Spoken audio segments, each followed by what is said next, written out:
व्रत की कथा प्रस्तुत कर रही हूँ। सबसे पहले आप सभी को वट सावित्री व्रत की हार्दिक शुभकामनाएं। वट सावित्री व्रत ज्येष्ठ मास की अमावस्या के दिन किया जाता है। कुछ स्थानों पर वट सावित्री व्रत ज्येष्ठ मास की पूर्णिमा के दिन भी किया जाता है। वट सावित्री का यह पावन व्रत सौभाग्य और संतान प्रदान करने वाला है। पुराणों के अनुसार वट सावित्री व्रत के प्रभाव से सावित्री अपने पति सत्यवान के प्राण यमराज से छुड़ाकर लाई थी। तभी से वट सावित्री व्रत शुरू हुआ। वट वृक्ष दीर्घायु और अमरत्व का प्रतीक है। इसकी जड़ में ब्रह्मा जी, तने में विष्णु जी तथा डालियों और पत्तों में भगवान शिव का वास होता है। इसलिए स्त्रियां वट वृक्ष की पूजा करके अपने सुहाग की दीर्घायु की कामना करती हैं तथा पूजा करते हुए वट वृक्ष की परिक्रमा के दौरान वृक्ष के तने पर सूत के धागे को लपेटती हैं। वट सावित्री व्रत कुंवारी कन्याएं भी कर सकती हैं ताकि उनका होने वाला पति लंबी आयु वाला हो। वट सावित्री व्रत की कथा महाभारत के वन पर्व में मिलती है, जिसके अनुसार एक बार वन में युधिष्ठिर ने मार्कंडेय मुनि से पूछा, हे मुनिवर, पृथ्वी पर क्या कोई और स्त्री भी द्रौपदी की तरह पतिव्रता हुई है, जो राजकुल में पैदा होने पर भी पतिव्रता धर्म निभाने के लिए वन में भटक रही हो? तब मार्कंडेय मुनि ने युधिष्ठिर से कहा, हे पांडुपुत्र, द्रौपदी से पहले सावित्री नाम की एक कन्या थी जो इससे भी कठिन पतिव्रत धर्म का पालन कर चुकी है। तब युधिष्ठिर ने मार्कंडेय मुनि से सावित्री की कथा सुनाने का आग्रह किया। मार्कंडेय मुनि बोले, प्राचीन काल में मद्र देश में एक बड़ा पराक्रमी सत्यवादी अश्वपति नामक राजा राज्य करता था। उसकी कोई संतान नहीं थी। उन्होंने संतान प्राप्ति के लिए पत्नी सहित यज्ञ का अनुष्ठान किया और मंत्रोच्चारण के साथ प्रतिदिन 1,00,000 आहुतियां दी। 18 वर्षों तक इसी प्रकार यज्ञ चलता रहा। तब ब्रह्मा जी की पत्नी सावित्री देवी ने प्रसन्न होकर राजा को वरदान दिया कि हे राजन, तुम्हें मेरे ही अंश से एक तेजस्वी कन्या की प्राप्ति होगी। इतना कहकर सावित्री देवी अंतर्ध्यान हो गई और कुछ समय बाद राजा अश्वपति के यहाँ एक दिव्य कन्या ने जन्म लिया। माँ सावित्री देवी के वरदान से पैदा होने के कारण राजा ने अपनी पुत्री का नाम सावित्री रखा। सावित्री बचपन से ही माता सावित्री की पूजा किया करती थी। धीरे धीरे वह कन्या विवाह के योग्य हो गई। एक दिन वह अपने पिता के पास गई और प्रणाम करके वहां बैठ गई। राजा अश्वपति ने सावित्री को विवाह योग्य जानकर अमात्यों से उसके विवाह के विषय में मंत्रणा की, पर उसके योग्य किसी श्रेष्ठ वर को ना देखकर पिता अश्वपति ने सावित्री से कहा, हे पुत्री, तुम अमात्यों के साथ जाकर स्वयं ही अपने अनुरूप कोई वर तलाश करो। सावित्री अपने पिता की आज्ञा के अनुसार मंत्रियों के साथ चल पड़ी। स्वल्प काल में ही राजश्रियों के आश्रमों, सभी तीर्थों और तपोवनों में घूमती हुई तथा वृद्ध ऋषियों का अभिनंदन करती हुई सावित्री मंत्रियों के साथ पुनः अपने पिता के पास लौट आई। उसने देखा कि राजसभा में देवर्षि नारद बैठे हुए हैं। सावित्री ने देवर्षि नारद और पिता अश्वपति को प्रणाम करके अपना वृतांत इस प्रकार बताया। पिताजी, शाल्व देश में द्युमत्सेन नाम के एक धर्मात्मा राजा हैं। उनके पुत्र सत्यवान का मैंने पति के रूप में वरण किया है। सावित्री की बात सुनकर देवर्षि नारद कहने लगे, राजन, आपकी पुत्री ने बाल्य स्वभाव के वश उचित निर्णय नहीं लिया। द्युमत्सेन का पुत्र सत्यवान सभी गुणों से संपन्न है, परंतु उसमें एक बड़ा भारी दोष है कि आज ही के दिन ठीक 1 वर्ष बाद उसकी मृत्यु हो जाएगी। देवर्षि नारद की वाणी सुनकर राजा अश्वपति चिंतित हो गए। उन्होंने सावित्री से किसी अन्य वर को ढूंढने के लिए कहा। तब सावित्री बोली, राजा की आज्ञा एक ही बार होती है, पंडित जन एक ही बार बोलते हैं और कन्या भी एक ही बार दी जाती है। यह तीनों बातें बार बार नहीं होती। सत्यवान दीर्घायु हो अथवा अल्पायु, निर्गुण हो या गुणवान हो, मैंने तो उसका वरण कर लिया है। अब मैं दूसरे पति को नहीं चुनूंगी। जो कहा जाता है उसका पहले विचार पूर्वक मन में निश्चय कर लिया जाता है, और जो वचन कह दिया जाए वही करना चाहिए। इसलिए मैंने जो मन में निश्चय कर लिया है मैं वही करूंगी।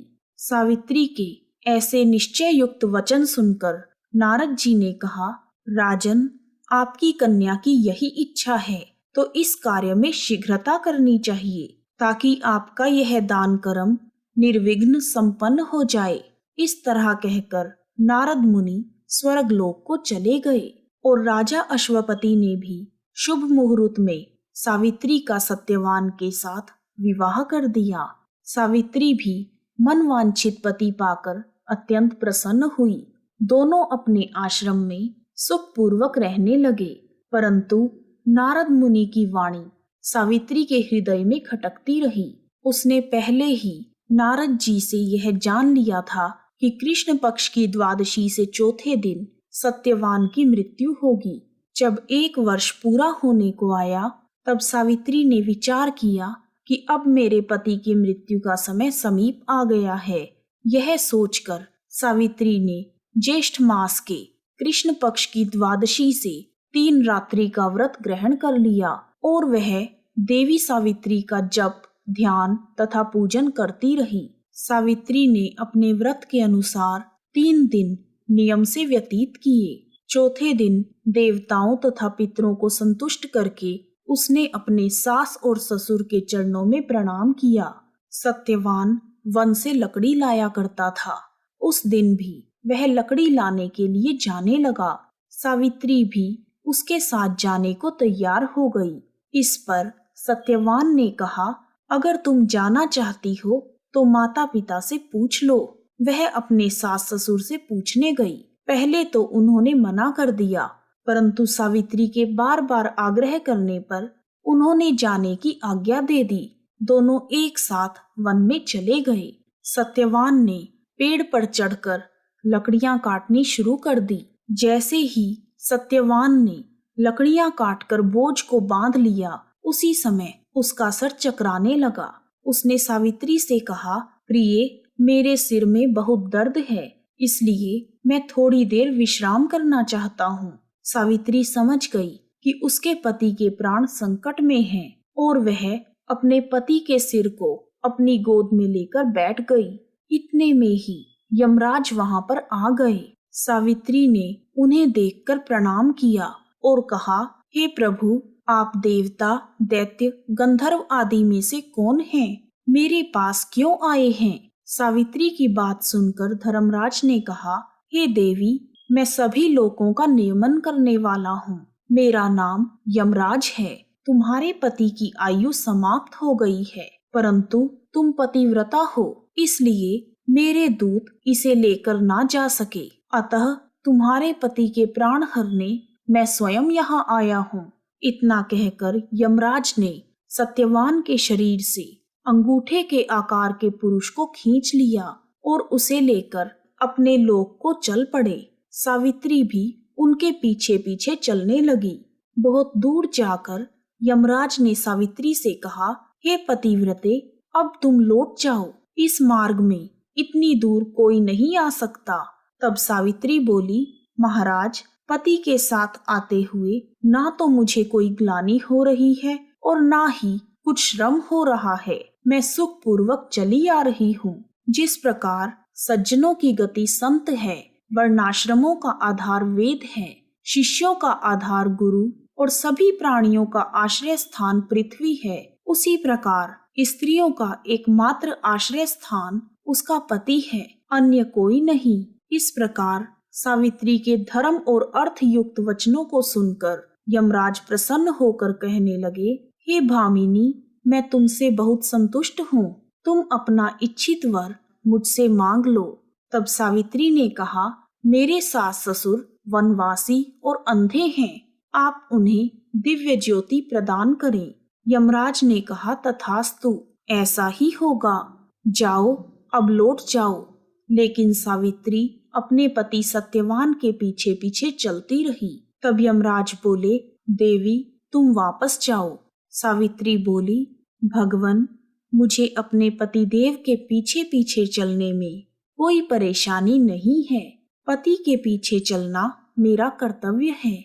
यह सुनकर उन्होंने फिर से उसे एक और वर मांगने को कहा। तब सावित्री बोली, मेरे ससुर जी का राज्य छिन गया है, आप उसे पुनः वापस दिला दें। यमराज ने सावित्री को यह वरदान भी दे दिया और कहा, अब तुम वापस लौट जाओ। लेकिन सावित्री फिर भी पीछे पीछे चलती रही। तब यमराज ने सावित्री को तीसरा वरदान मांगने को कहा। इस पर सावित्री ने 100 पुत्रों और सौभाग्य का वरदान मांगा। यमराज ने यह वरदान भी सावित्री को दे दिया।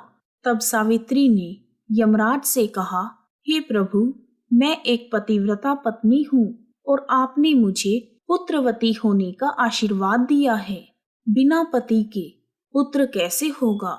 यह सुनकर यमराज को सत्यवान के प्राण छोड़ने पड़े और उन्होंने सत्यवान के प्राण चने के रूप में सावित्री को लौटा दिए। सावित्री उस चने को लेकर उसी वटवृक्ष के पास आई जहां उसके पति का मृत शरीर पड़ा हुआ था और यमराज द्वारा दिए गए इस चने को उसने अपने पति के मुंह में रखा, जिससे सत्यवान फिर से जीवित हो गया। इसी वजह से वट सावित्री व्रत के दिन चने का विशेष महत्व माना गया है। सत्यवान और सावित्री खुशी खुशी अपने राज्य की ओर चल पड़े। वह दोनों जब घर पहुँचे तो उन्होंने देखा कि माता पिता को दिव्य ज्योति प्राप्त हो गई है और उनका राज्य भी वापस मिल गया है। इस प्रकार सावित्री और सत्यवान चिरकाल तक राज्य सुख भोगते रहे। बोलो विष्णु भगवान की जय।